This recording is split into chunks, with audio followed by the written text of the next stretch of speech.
Imagine living in a land just bursting with culture, rich natural resources, and centuries of history, but having absolutely zero control over your own future. Imagine foreign rulers sitting thousands of miles away, making massive decisions for millions of people they barely even understood. Well, welcome to this explainer. Today, we're diving into a genuinely incredible story, the awakening of a giant and Nigeria's journey to sovereignty.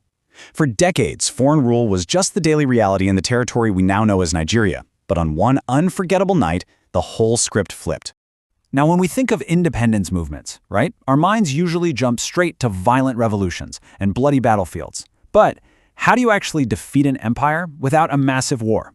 Well, as you'll see, Africa's most populous nation managed to win its freedom from British colonial rule not through some devastating conflict, but through sheer determination, brilliant political strategy, and some seriously intense negotiation. Okay, let's dive into this. Part 1. Nations Before the Nation, a land of diverse civilizations.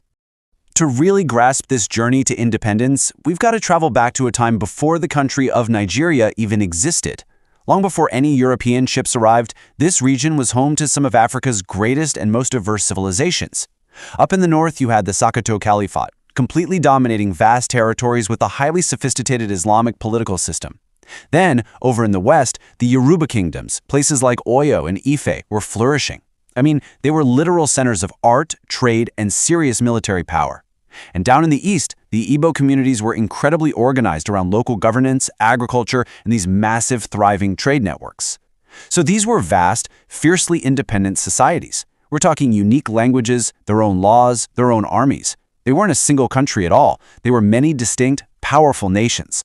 So look at the stark contrast here. Before 1914, we had all these independent nations. But then, in 1914, British Governor-General Frederick Lugard steps in and forcefully merges the northern and southern protectorates into a single colony. He just names it Nigeria. Literally overnight, hundreds of distinct ethnic groups and wildly diverse cultures were jammed together under one colonial umbrella.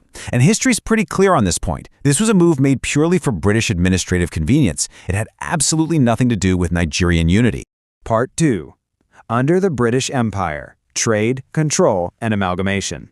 So how do we get from trade to total colonial domination? Well, it was a gradual yet incredibly systematic takeover.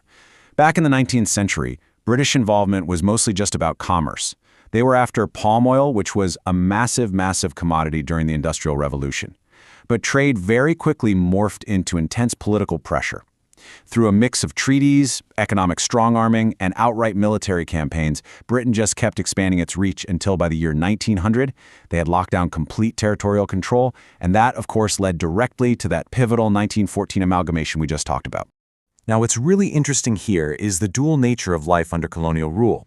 Sure, the British introduced Western-style education, built railways, laid down roads, but let's be clear, those developments were primarily built to serve British colonial interests. That infrastructure was literally designed to extract natural resources and ship them straight back to Britain. The entire Nigerian economy was essentially reshaped to benefit the colonizers, who firmly held all the political cards. Everyday Nigerians had virtually zero say in how they were governed, and crucially, regional divisions were often actively deepened by the British policy of indirect rule, especially up in the north, where local emirs governed strictly under the watchful eye of the British. Part 3. The Giant Awakens. The Rise of Nationalism. You can only hold down a giant for so long before it wakes up. By the early 20th century, a massive turning point hits.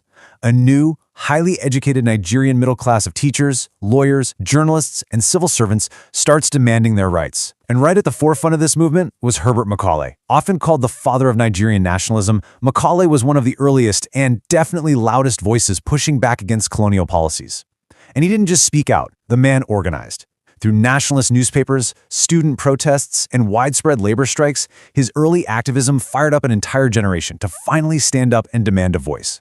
And this brilliantly illustrates the rising tide of nationalism that brought forward some incredibly charismatic leaders from all across the region. Three key figures really emerged here. In the east, you had Nnamdi Azikiwe, affectionately known as Zik, who used his powerful journalism to preach that Nigeria truly belongs to Nigerians. Over in the West, Obafemi Awolowo became this leading political thinker, heavily championing federalism, education, and regional autonomy. And up in the north, Ahmadu Bello worked to ensure that northern Nigeria was actively participating in the broader independence movement. Now, despite their very distinct philosophies and regional loyalties, these three men recognized something absolutely crucial. Cooperation was essential. Their unity became their ultimate weapon against the empire. Part 4. Reforming the Constitution, the step-by-step dismantling of empire. With leaders mobilizing the masses, the British basically couldn't ignore the demands for self-rule anymore. Let's move to these reforms and see how this builds, because this transfer of power certainly wasn't an overnight thing. It was a rigorous, step-by-step constitutional battle. In 1922, the Clifford Constitution introduced limited elections. Fast forward in 1946, and the Richards Constitution officially recognized Nigeria's regional diversity. Then, the McPherson Constitution in 1951 opened the door for much broader Nigerian representation. And finally, the Littleton Constitution in 1954 literally transformed Nigeria into a federal state. With every single one of these reforms, just a little more power was pried from British officials and placed directly into Nigerian hands. So that sets the stage for the final push in the 1950s.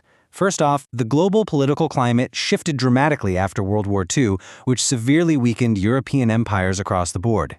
Second, Nigerian political parties took dominance over their regional governments. They proved they were completely ready to govern.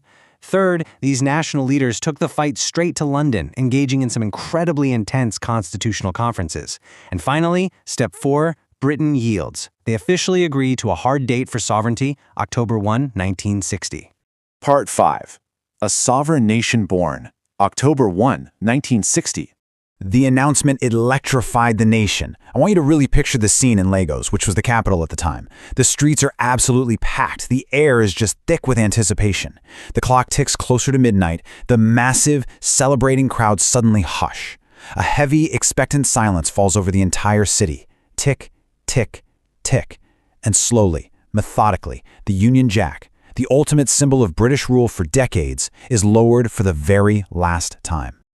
And then, completely shattering the silence, a brand new flag rises proudly into the night sky. Green, white, green.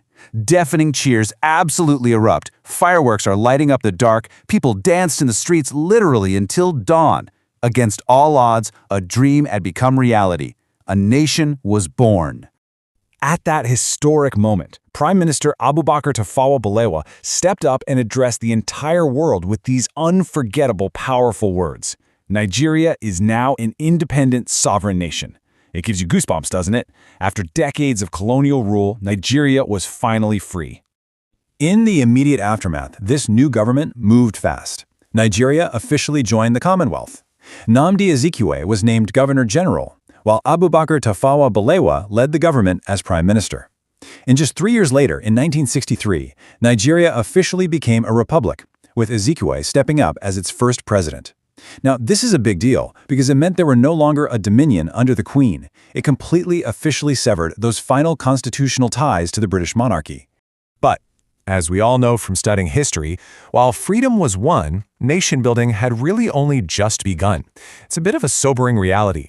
Independence was an absolutely monumental achievement, for sure, but it didn't magically erase the deep-rooted regional rivalries and ethnic tensions that the British had spent decades deepening under colonial rule.